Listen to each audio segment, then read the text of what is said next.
Hello, everyone. Hope you can hear me. Uh, if not, please mention it in the comments and I'll start things over. But again, I'm pretty new to the whole live stream thing, so I'm working with a bunch of technology I've never really used before. So hopefully you can hear me. And I'm sure more people will be jumping in, maybe watching later or something like that. But I hope 4 o'clock is a good time for people. I know it's kind of a weird time in the middle of the day, but I figured since you don't have to get up and go to church in the morning like normal, you probably are taking advantage of that and trying to sleep in a bit. So we normally do our teen class at 9 a.m. and I thought that that would probably be a little early. So I figured 4 o'clock, it's kind of before dinner, maybe no one's too busy. So it works for me. Hopefully, it works for you. And if not, I know that a bunch of people watched my last week live stream later. So that's awesome. Again, I hope this is helpful to you. I'm doing this just to kind of encourage teens. I mean, this is pretty much open to anyone. You don't have to be a part of my youth group. That's why I'm kind of broadcasting it to anyone who wants to be a part of this. So welcome again. It's good to have you. I'd really encourage you to try to interact in the comments section as you're watching the live stream. Hopefully, you can see the chat. I'm going to be asking a few questions and asking for some interaction so that you don't have to just listen to me and see me on the screen. So feel free to jump in, um, make some comments, let me know you're here, those kind of things. But hopefully you can use that chat feature. So I hope things have maybe stabilized for you a little bit. Hopefully you're coming into some kind of routine. I don't know, who knows how long this is going to go on for, but hopefully things are stabilizing for you. I've been, prayerful for my teens and many others who are just kind of locked up right now, and I think this is going to take a greater toll on us than we really realize. So that's why, doing things like this where we can tune in for a little bit and maybe focus our minds on something else, I think is really good overall. So, again, if you're just joining us, welcome. Um, I'm glad you're here, and I want you to know that I would love your feedback. I'm slowly trying to add new segments into the live stream, and I'll talk about that in a little bit. Um, but I want it to be more than just a devotional kind of thing. I'd love for it to be, a little more entertaining, add some fun elements in. So there's a couple things that I plan to do next week if you want to tune in. So the first thing is I figured out this week how to do like a live interview where I can do like a video call to someone else and have them be a part of the live stream. So I'm hoping next week to interview Sam Mears.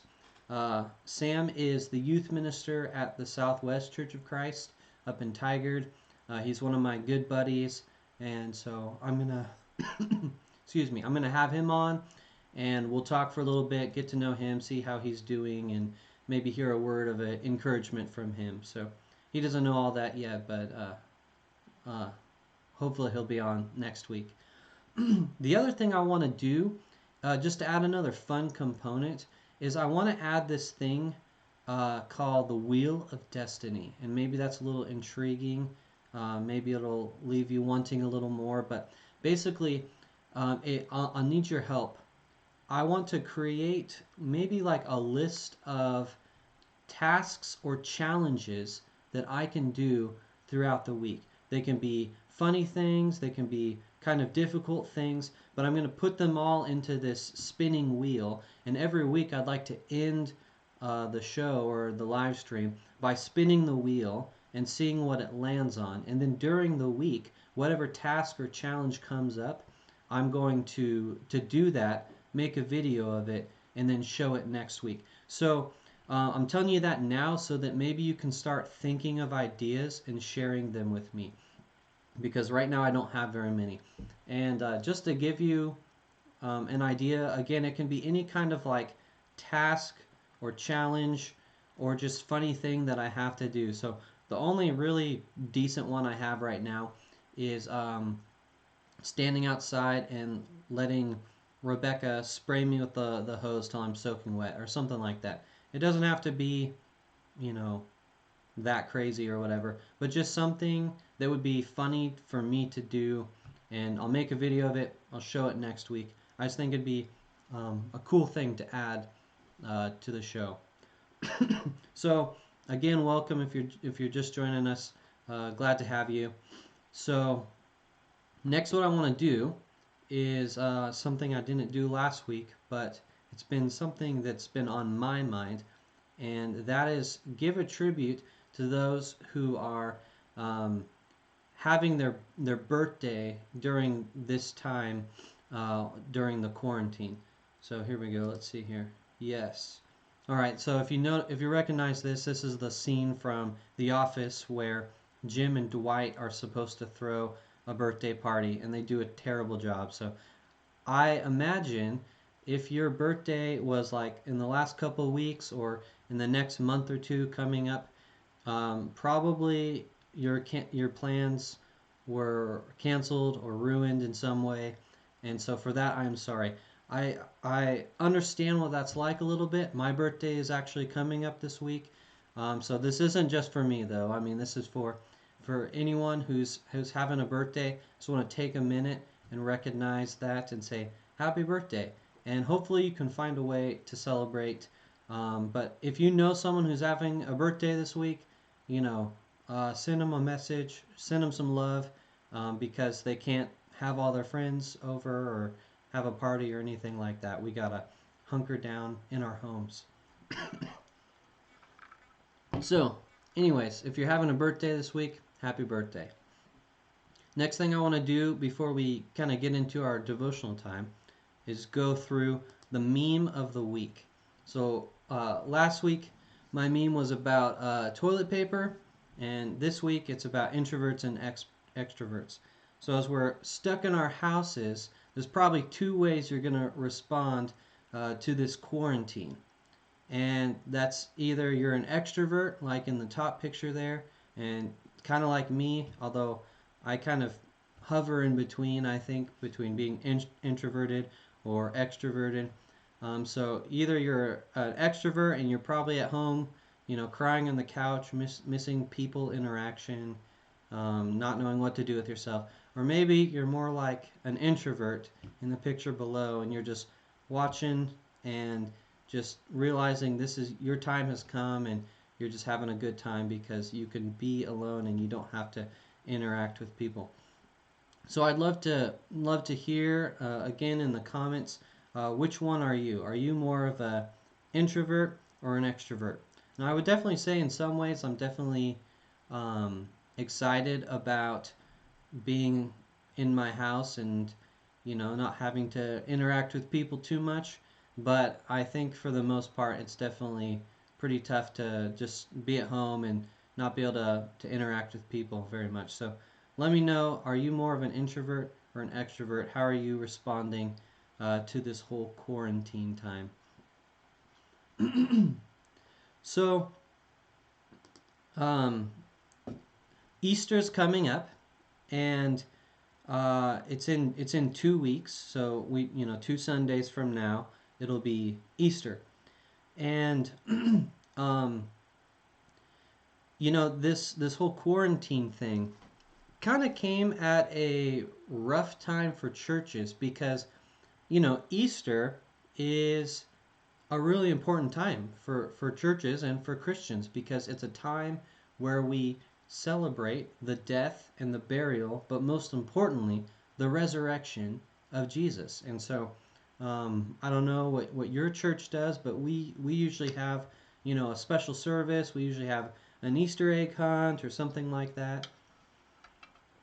So, it's a pretty important time. I don't know how if your family does anything special to celebrate, but since we're all kind of stuck in our homes, a lot of churches are trying to figure out how do we celebrate Easter while we're, stuck at home alone. So, with that in mind, I thought it would be a good idea to kind of do a series that kind of led up to Easter. So, um, over the next 3 weeks, I want to focus on three topics. I want to focus on the death of Jesus, the burial of Jesus. That's one that we often kind of overlook or skip that part. And then I want to look at the resurrection or the new life of Jesus. So those three things. This is a time of year where that's what we focus on, the death, the burial, and the resurrection. So I want us to be able to pause for a little bit while we're in quarantine and spend some time thinking about the significance of each of those three things. And not just from Jesus's perspective or what Jesus had to go through, but how do each of those three things impact us? How do those three things shape our lives as Christians? Death, burial, and resurrection. When Jesus called his disciples, he told them, "Follow me. Follow me, and I will make you fishers of men," or fishers of people. And I think that when Jesus tells his disciples to follow me, he means more than just follow me around. Now, I think that's, obviously how it started. That's how they learned from him. But it's more than just, follow me and I'll show you a few tricks. I'll tell you what to say. I think ultimately he was calling all of them to anyone who wants to be his disciple to follow him to their own death.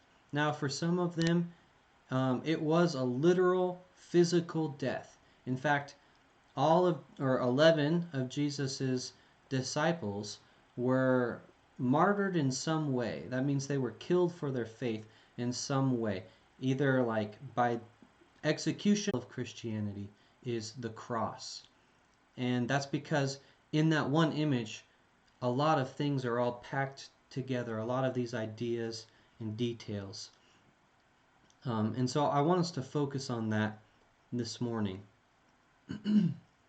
So,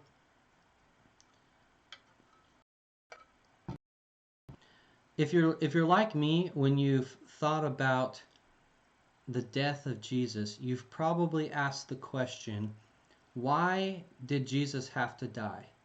I think that's a good, important question to ask. Like when you think about how all of this happened, why did Jesus really have to die? And I want to spend some time addressing that. It's a complicated question, but an important one. And I want to also mention that I don't really believe that dying was Jesus's only mission. It was definitely a significant part of it, but it wasn't the only part. Hold on for a second. I'm going to pause, and I hope that you are hearing me.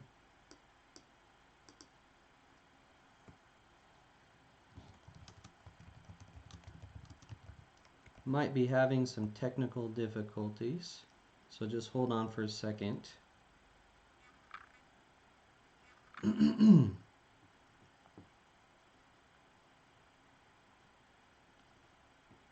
If you can still see or hear me, it would be great if you would let me know in the chat, because I can't see or hear you. So I know you're a little delayed. Okay, someone said yes. My wife, watching from the other room.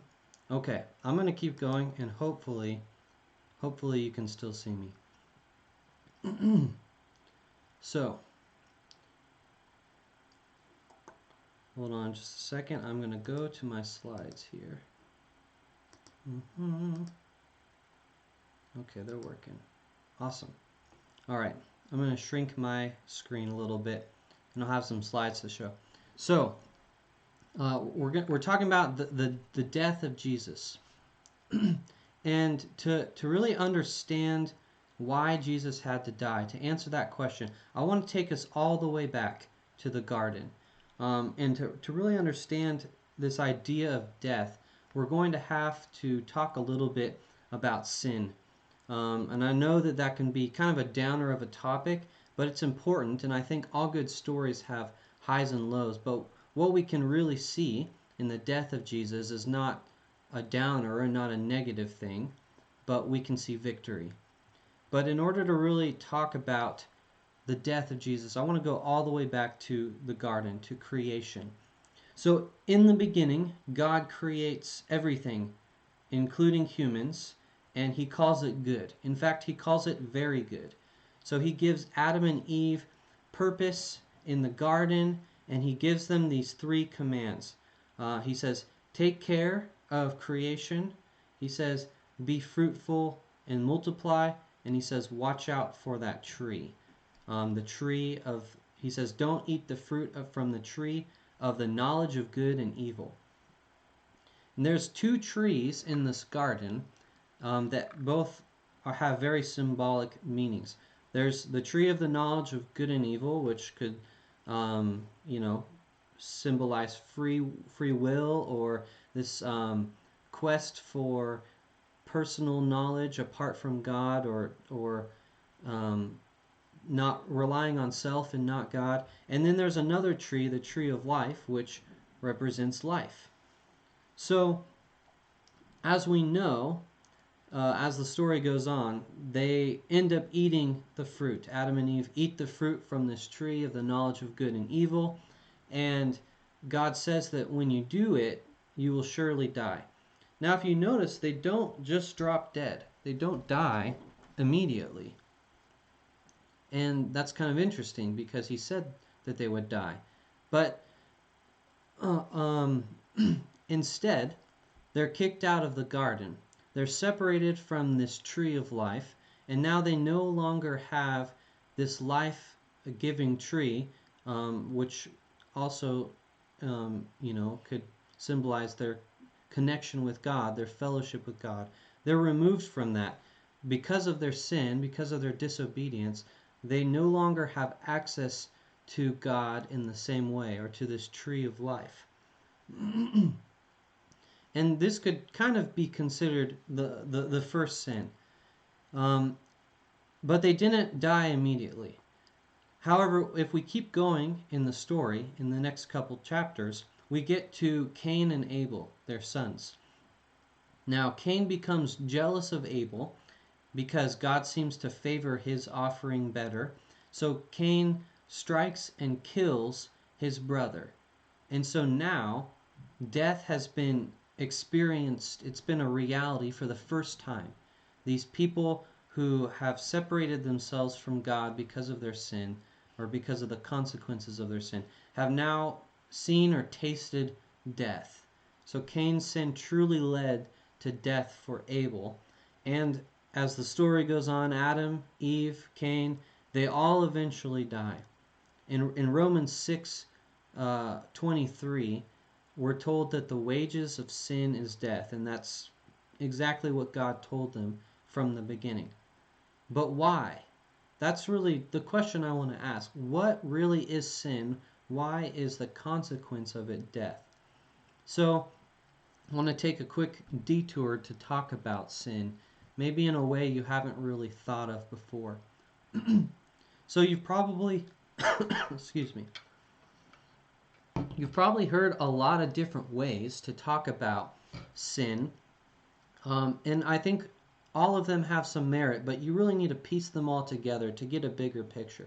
So probably the most common way to talk about sin, or to think about sin, has been this idea of like a target, of missing the mark. That's what sin is supposed to mean, that you've missed the mark, you've fallen short of the target.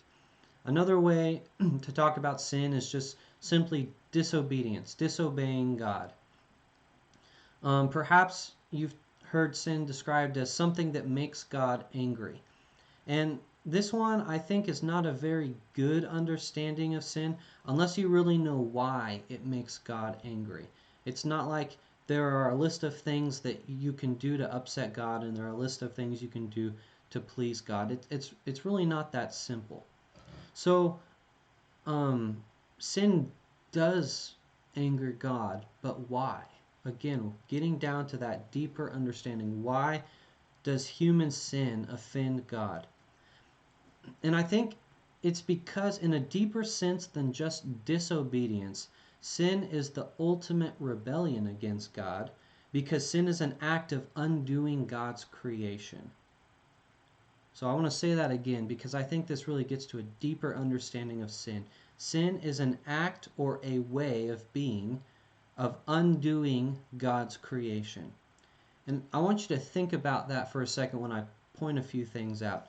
So, any kind of sin that you can think of has some kind of effect on creation or the people in creation and possibly on God, the creator of it all. So, again, look back at the very beginning. God creates this goodness. Adam and Eve are good, but they choose evil. They choose something different.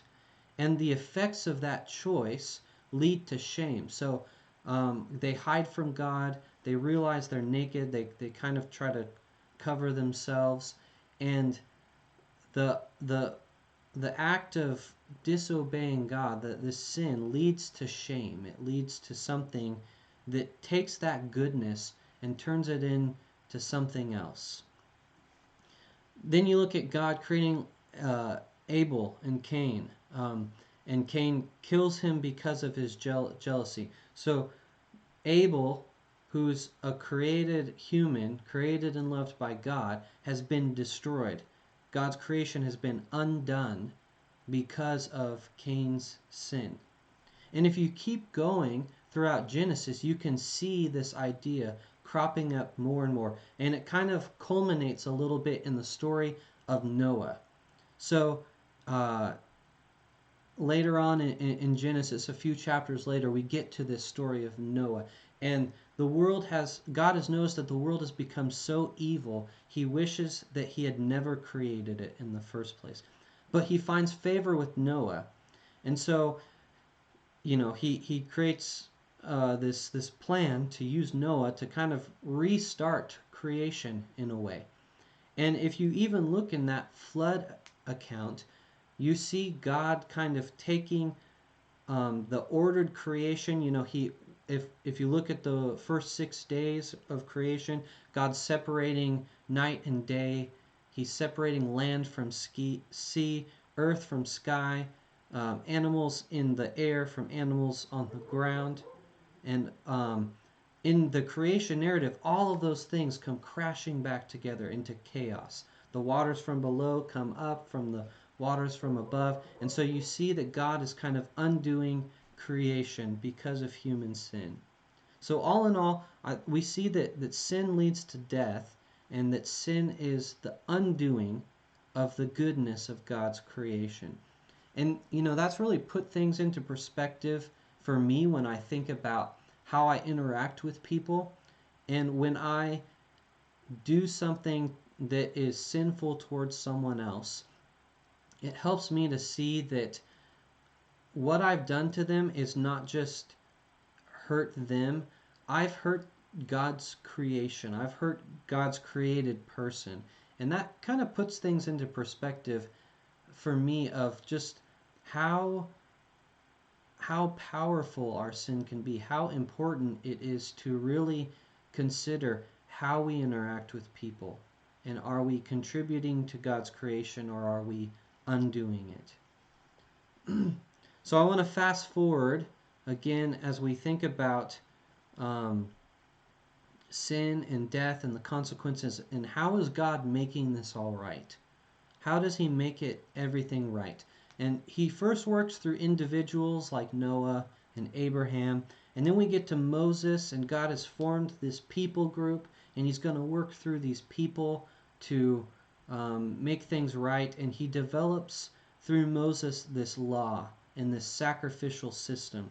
He creates a covenant with his people. He calls them his people, and he offers them a way to make things right by sacrificing these animals, where they take their sin and they basically place it on these animals and they put them to death, to where basically the animal becomes a replacement for them. Instead of them physically dying or spiritually dying, that animal dies. But the thing is, death still has victory over humanity, because the thing is, under that system, people keep sinning, and there's nothing final about it. There's no final fix. It's just a temporary thing. And then we get to Jesus. And Jesus makes things right, because if you again jump back to the garden, right after what we call the fall, when Adam and Eve sin, and God has something to say to the serpent and to Eve and to Adam, there's this prophecy where God says to the serpent, I will put enmity between you and the woman, between your offspring and hers, and he will crush your head and you will strike his heel. There's this prophecy to where there will be this battle where the offspring of Eve will give a killing, crushing blow to the serpent and yet be wounded at the same time.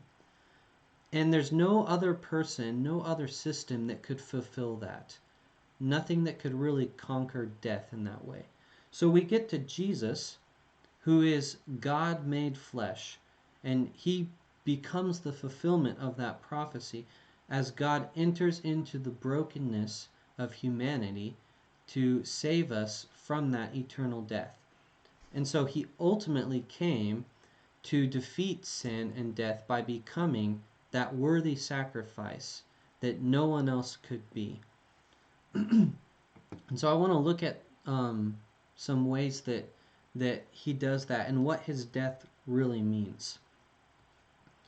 So Jesus dies to defeat sin and death because ultimately he was unworthy of death. He did not sin. And so his sacrifice meant something. It was kind of like an eternal fix, because he was different than just those animals that the people were used to sacrificing. I mean, part of his death was to pay a price for our sin. Part of it was because we deserved that death and we were facing the wrath of God. But the thing is, what's important to remember is Jesus was not motivated out of a sense of duty or out of anger. He was motivated out of love. Jesus' ultimate motivation was love. So Jesus dies to defeat sin and death. Why else does Jesus die? He dies to really show us the way back to God, to repair and to mend what was broken in the garden. Because he offers us to be united with him, and our death leads to victory, just as Jesus' death leads to victory. Our death leads to life, because Jesus' death, that's hard to say. Our death leads to life, because Jesus' death has united us to his. And I want to share that. There's a passage in Romans that I'd really like to share. So this is from Romans chapter 6. And Paul here really spells out how this works, what this process means and looks like. So let me read this for you. What shall we say then? Shall we go on sinning so that grace may increase? By no means. We are those who have died to sin. How can we live in it any longer? Or don't you know that all of us who were baptized into Christ Jesus were baptized into his death? I just want to stop there and say that's kind of weird to think about. You know, that when we're baptized into Jesus, we're baptized into his death. That doesn't sound very great because, you know, Jesus died. But the thing is, that's not the end of the story. So as we are united to Jesus, we're united to that death. But he keeps going. So we were therefore buried with him through baptism into death, in order that just as Christ was raised from the dead through the glory of the Father, we too may have a new life. So when we are united to Jesus, we are united to his death, but we're also united to his resurrection, to that new life. Let me keep going here. For if we have been united with him in a death like his, we will certainly also be united with him in a resurrection like his. For we know that our old self was crucified with him, so that the body ruled by sin might be done away with, that we should no longer be slaves to sin, because anyone who has died has been set free from sin.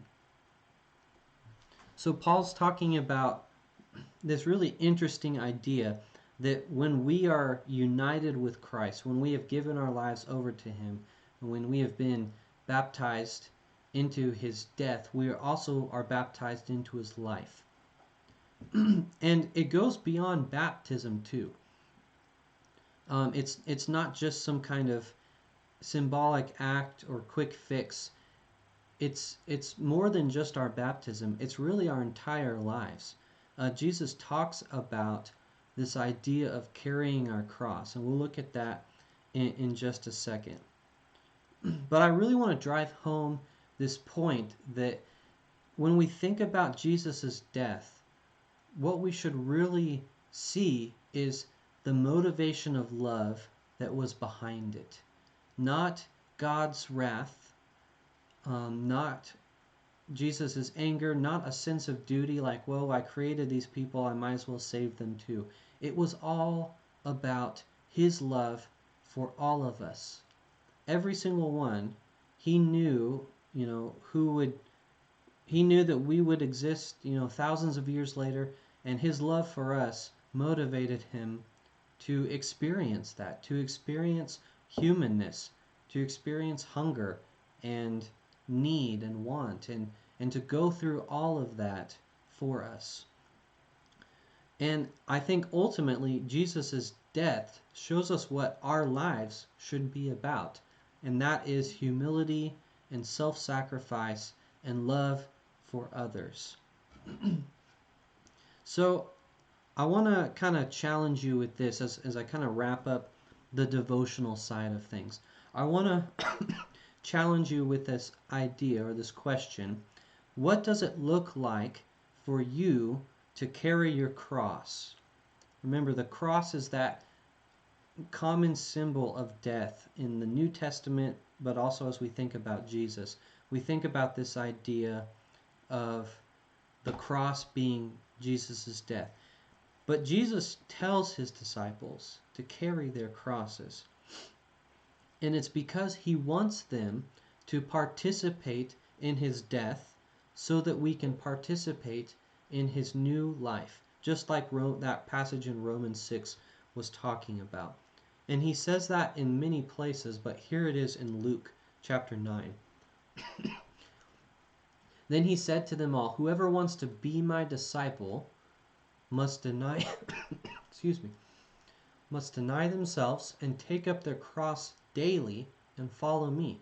For whoever wants to save their life will lose it, but whoever loses their life for me will save it. It sounds a lot like Jesus is calling us to follow him, not just into death, but his way of life, a way of life that seeks humility, that seeks selflessness, and that is motivated by love. Because Jesus' death, it not only dealt with the problem of human sin, but ultimately it defeats the evil that it creates. Because it also provides a way of knowing God by being transformed by his grace into love. When we carry our cross daily, whatever that looks like, it doesn't mean literal death, but when we carry our cross daily, it changes us. It teaches us to see differently, to be different, to see other people differently, to think about what's important to us, and to change our priorities. When we pick up that cross every day, It changes who we are into people who are living out the grace of God in love. And that's spelled out really well in Galatians chapter 2, verse 20, another really famous verse from Paul.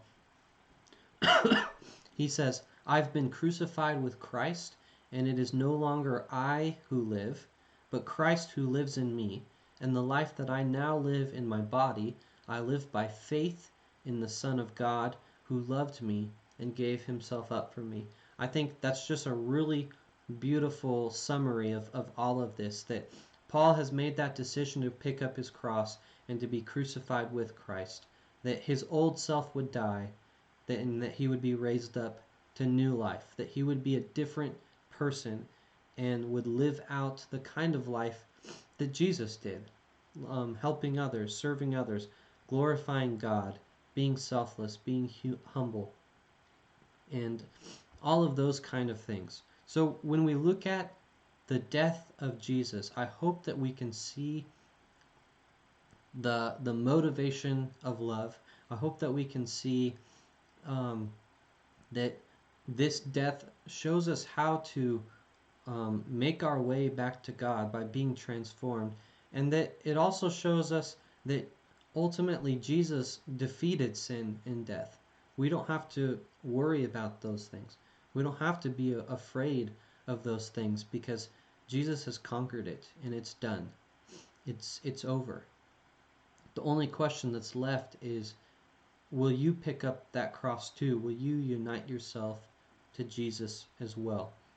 So next week what I want to look at is the burial of Jesus and some things we can learn from that. Again, I think we usually skip this part of the story, but I think we can see some really important responses to think about. How do people in the story respond to Jesus when he dies?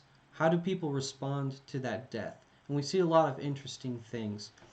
And what can we learn from his burial, his time on Saturday in the tomb? So that's what we'll be doing next week as we gear up for Easter.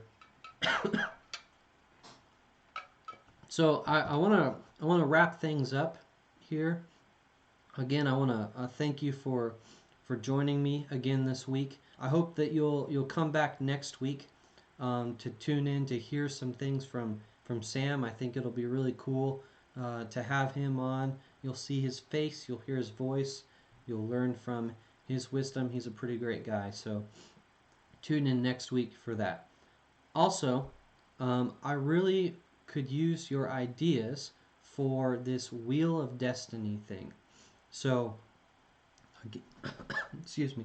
Again, if you're just tuning in, what I'd like to add next week is a segment where at the end of the live stream, I'll spin this wheel that has a bunch of different challenges or activities or funny things that I might do, and whatever it lands on that week, I'll do it. I'll make a video of it, and we'll kind of end the live stream watching whatever I did. And so I need your ideas. So if you guys have any ideas about different challenges or funny things that I could do, please drop them in the comments. You can message them to me either on like Facebook or Instagram. I'll leave my Instagram handle in the comments here so you can follow me. I think it's at here. Let me see. Should probably know that. It's Hey KJ Williams. That's my Instagram. You can send me a message there too. So if you have ideas of funny things that I could do, let me know, because next week we'll be kicking that off as well. And finally, if you could subscribe to my channel, it'd be really helpful. If I can get to 100 subscribers, I get to kind of change my URL link. It makes it a lot easier for people to find my channel and things like that. But I wanna thank you again for coming by, and I want to just close things off by praying over all of you. And I hope that you're doing well. If there's anything that I can do to encourage you, please let me know. Well, let me close this out in a time of prayer. So bow with me, please. God, I thank you so much that we can stay connected during this time, even though we can't really be physically with each other. I pray that your spirit would move powerfully right now in our lives, in our communities, as we um, struggle with maybe some fear of the unknown, or maybe we struggle to keep good habits, or whatever it might be.